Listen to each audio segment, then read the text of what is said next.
খুব ইচ্ছা ছিল ছাড় মাংস খাবার।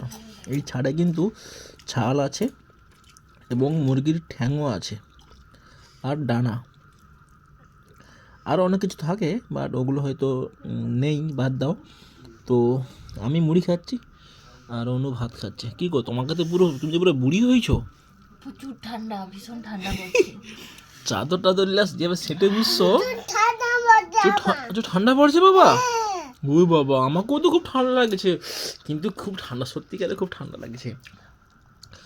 তো ছাট মাংস খাচ্ছ, কেমন লাগছে? ভালো লাগছে না? যত চুল ভর্তি ছাটে, তাই তো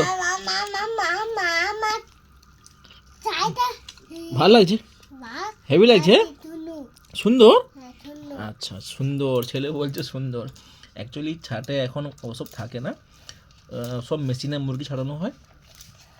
আর মেন হচ্ছে আগে আগে চুল ফুল থাকতো, এখন মেশিনে মুরগিটাকে পুরো পরিষ্কার করে নেয়, তারপরে ছালটাকে ওরা কি বোনলেস চিকেন বলে, ওটা ছালটাকে ছাড়িয়ে নেয়। সেই ছালগুলো হচ্ছে এই ছাল। আর এদিকে কিন্তু খুব কষা কষা করে রান্না করা হয়েছে, দেখো এখনও ধোঁয়া উঠছে হালকা হালকা।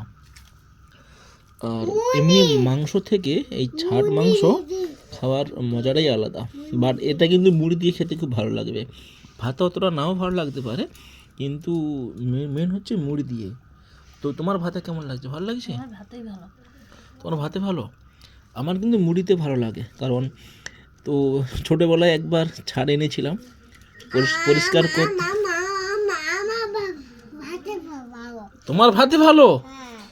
দেখো, তার ভাতে ভালো, সে ভাত খায়নি, তার নাকি ভাতে ভালো।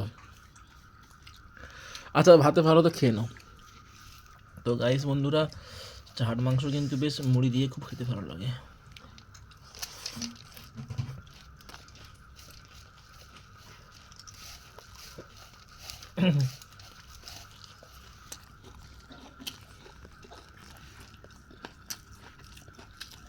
আর এতে কিন্তু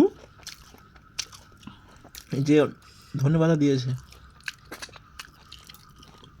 এক কথায় অসাধারণ, দারুণ দারুণ, ফেভারিট।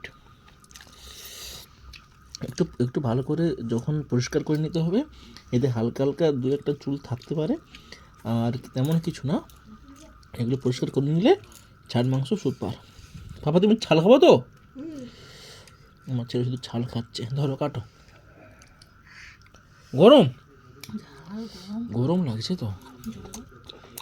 যাই হোক, এই যে ছাল দেখো পরিষ্কার কিন্তু, আর প্রথম থেকে পরিষ্কারই ছিল, এমনটা কিন্তু যে ভর্তি চুল তা কিন্তু না। আর এই ছাড় মাংস কষা কষা করে রান্না করতে হবে, জাস্ট খেতে অসাধারণ, দারুণ লাগে খেতে।